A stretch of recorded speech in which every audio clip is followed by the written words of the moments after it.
respected Professor Rajiv Gauraji, Mr. Jeffrey Rebello, Mr. Sridharan,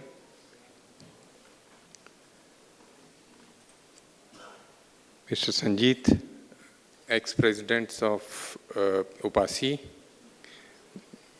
and members of the UPASI fraternity here. It's indeed a great privilege to be here among all of you for this annual general meeting. Not only the annual general meeting, I've been here for the last more than a day, interacting with you, getting a feel of what a planter's life, not exactly life here, this is an annual gathering, but what exactly are the needs of the planters, and also getting to know them better. It's been quite a revealing visit, a revealing 1.5 days. As I said yesterday also, there's a lot of knowledge out there, and there's a lot of things you can all bring in to further, to take this entire sector further, and we need to tap into it more effectively. UPASI has been here for the last more than 130 years, have been at the forefront of research. It has contributed a lot to all the plantation sectors, whether it is tea, coffee, or rubber. There are largely, I think, in tea, more than 38 varieties of clones, hybrids have been introduced by UPASI. There's on pest control also, there's a lot of research which has been done. It has also been a pioneer in introducing tea through small growers, and also federating them also to some extent.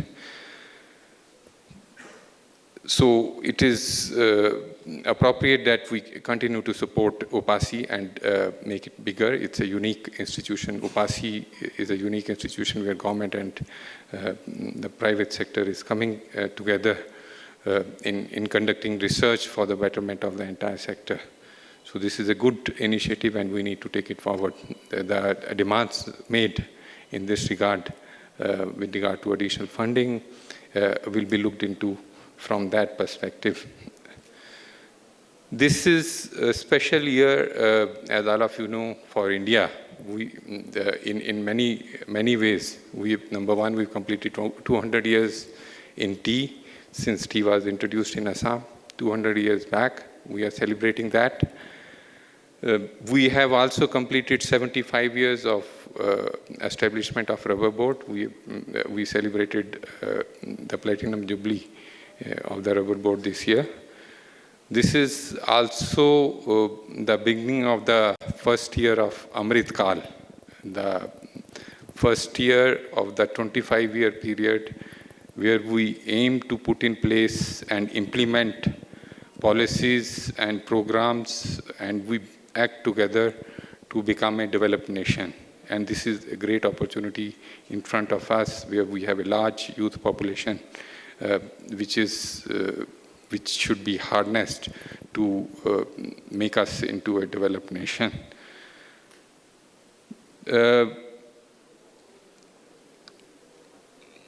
We also have had a very successful G20 presidency.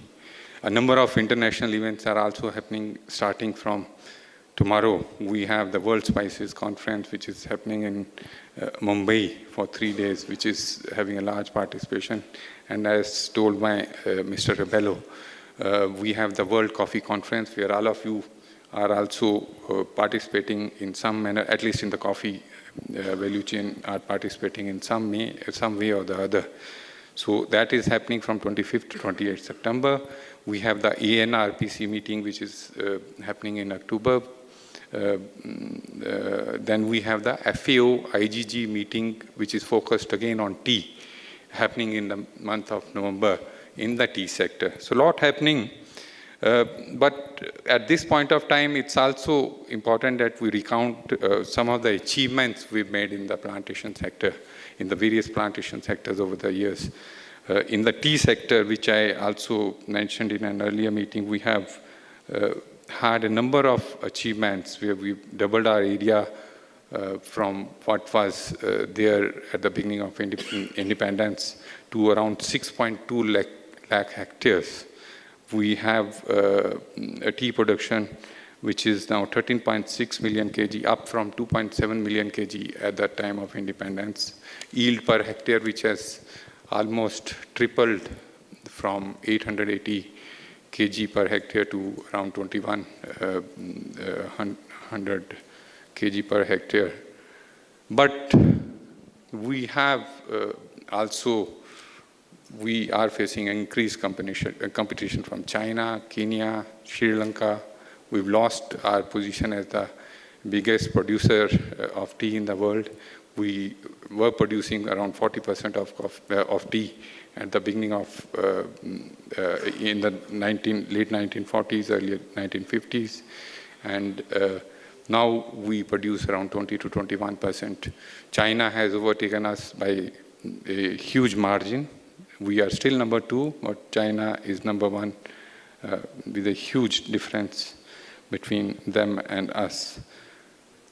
In the export market also, we had around 42% market share in 1942.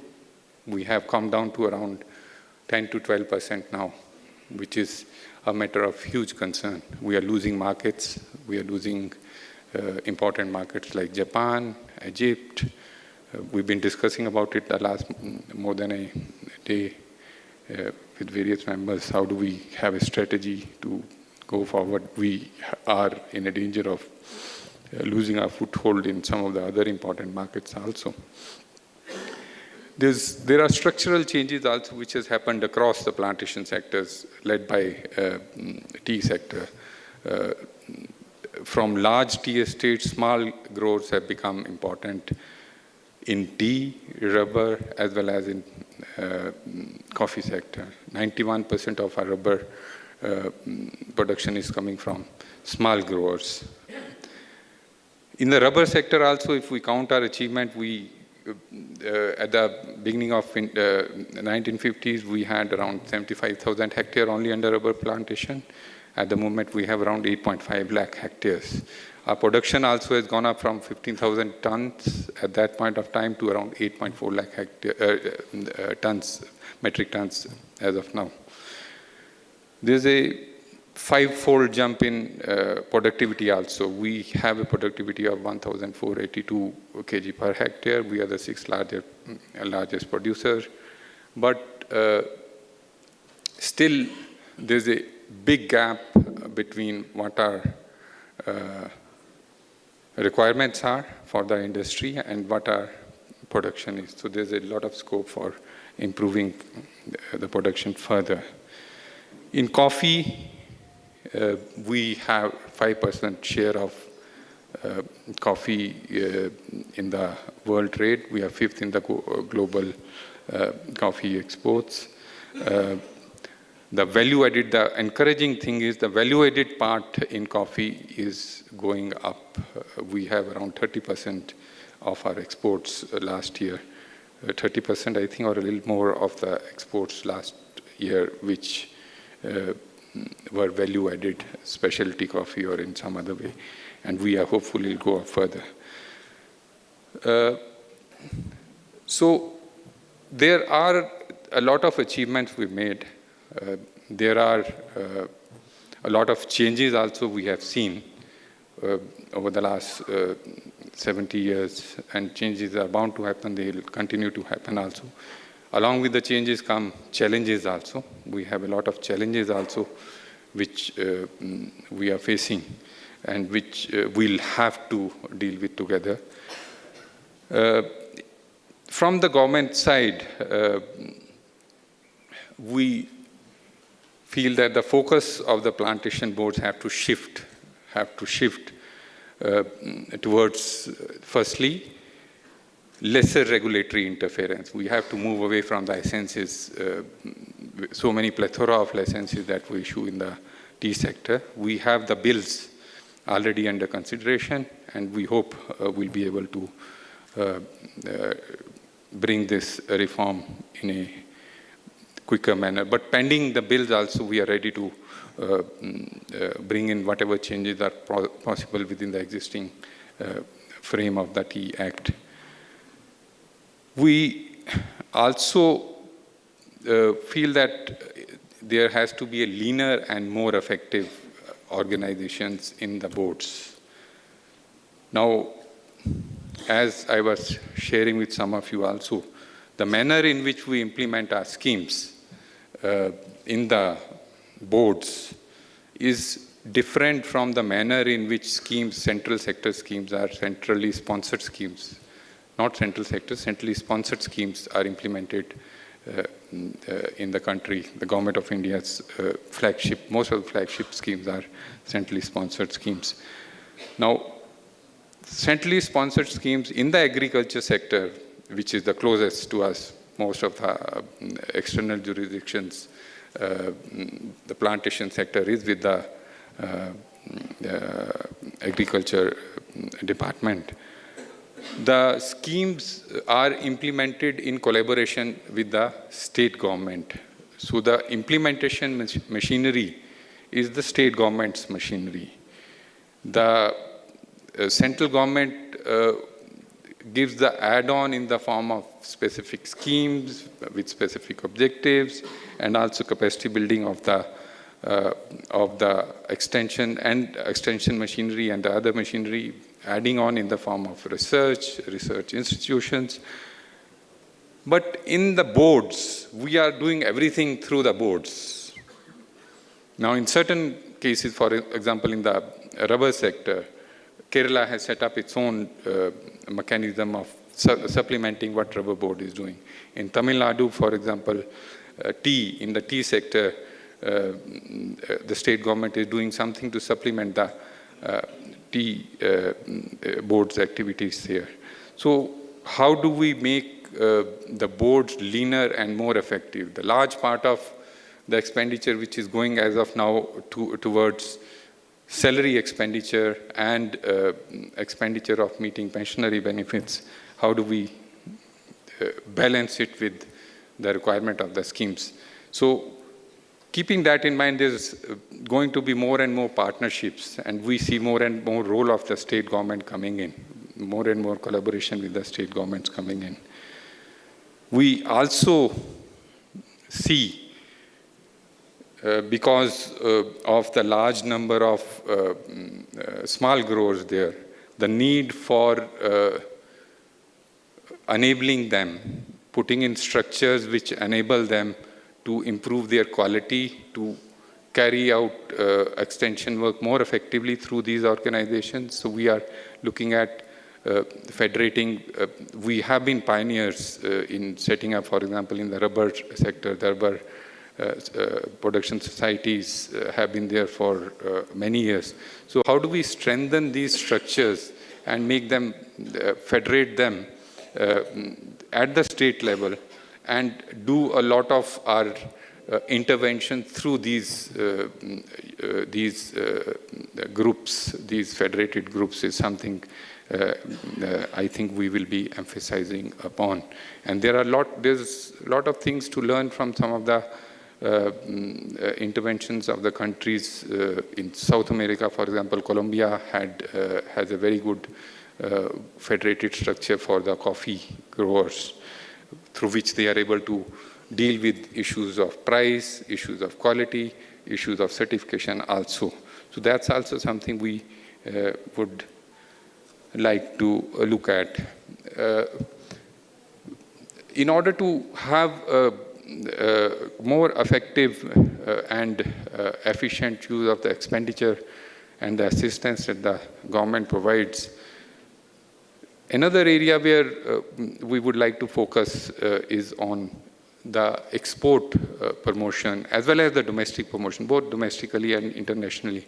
How do we bring in a strategy as well as a plan which we implement over the next 5 to 10 years to ensure that we don't vacate the markets for others to occupy, and domestically also we we increase the consciousness of our consumers towards asking for quality products, because we feel that if the domestic demand for quality is there, automatically the industry will also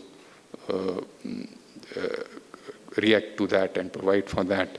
And I think the industry is also conscious that sooner or later this is going to come in, and consumers are, I think in the presentations yesterday also, some of the speakers had pointed out that quality consciousness is bound to come, and this is bound to put pressures on the government to have greater enforcement, and therefore the planters, the growers, the manufacturers have to have a greater quality realization.